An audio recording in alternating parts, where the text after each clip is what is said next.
বাথৌ পূজা পূজাৰ বিষয়ে হয়তো আমি বহুতে নাজানো। বড়ো ধৰ্মীয় লোকসকলে কাক পূজা কৰে, কি ধৰ্ম, এই সকলোবোৰ তথ্য লৈ আহিছোঁ এই ভিডিঅ'টোৰ জৰিয়তে। আহকচোন ভিডিঅ'টো আৰম্ভ কৰোঁ। বড়ো জনগোষ্ঠীৰ বাথৌ পূজা অসমৰ প্ৰধান লোক উৎসৱবোৰৰ ভিতৰত অন্যতম। শিৱ বা বাথৌ ভক্ত বড়োসকলে বাথৌক যিকোনো সৃষ্টি বা উৎপত্তিৰ মূল হিচাপে গণ্য কৰে। তেওঁলোকে বিশ্বাস কৰে যে পৃথিৱীৰ মূল শাসক-শাসিকা হৈছে বাথৌ বুঢ়া আৰু বাথৌ বুঢ়ী অৰ্থাৎ সৰগৰী। শিৱ তেওঁলোকৰ পিতৃদেৱ।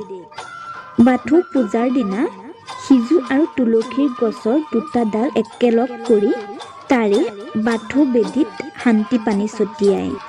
তাৰ পাছত সেই ডাল দুটা বেদীৰ সোঁমাজতে ৰোপণ কৰে আৰু বেদীটো জাতি বাঁহৰ 18 যোৰ খুঁটিৰে বেৰি 5 যোৰ কামিৰে অলপ ফাঁক ৰাখি জেওৰা বৈ দিয়ে। এই বাথৌ অৰ্থ হৈছে বা মানে পঞ্চ আৰু থৌ মানে তত্ত্ব। পঞ্চতত্ত্ব দ্বাৰা বাথৌ ধৰ্ম প্ৰতিষ্ঠিত। পঞ্চতত্ত্ব হৈছে সূৰ্য, জুই, আকাশ, জল, বায়ু, ভূমি।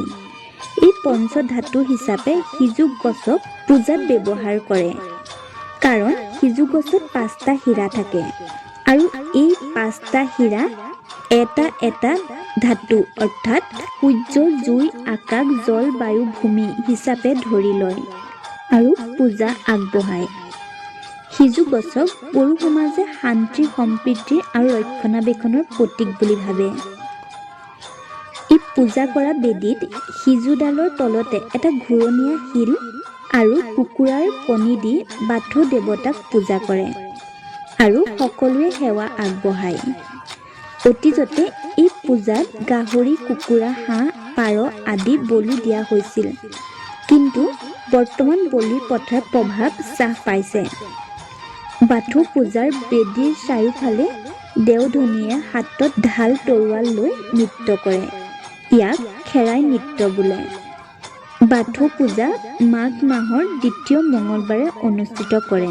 মঞ্চি সিং বড়োৰ পৰাই বাথৌ ধৰ্ম আৰম্ভ হ'ল বুলি বড়োসকলৰ পৰা জানিব পৰা গৈছে, কিন্তু এই কথা লিখিতভাৱে নাই। আৰম্ভণিতে বাথৌ পূজা ঘৰত বা মুকলি স্থানত অনুষ্ঠিত হৈছিল, কিন্তু বৰ্তমান এই পূজা যুগৰ পৰিৱৰ্তনৰ সাপেক্ষে গঢ় লৈ উঠা বাথৌ মন্দিৰত অনুষ্ঠিত হয়। সকলো এক লগ হৈ অনুষ্ঠিত কৰে। বড়ো জনগোষ্ঠীৰ কিছু সংখ্যকে বাথৌ পূজাক বাথৌ ধৰ্মৰূপে মানি চলে। মোৰ যদি কিবা ভুল তথ্য গৈছে কমেণ্ট কৰি জনাবলৈ নাপাহৰিব আৰু ভিডিঅ'টো যদি ভাল পাইছে তেন্তে লাইক, শ্বেয়াৰ আৰু ছাবস্ক্ৰাইব কৰি দিবলৈ নাপাহৰিব। ধন্যবাদ।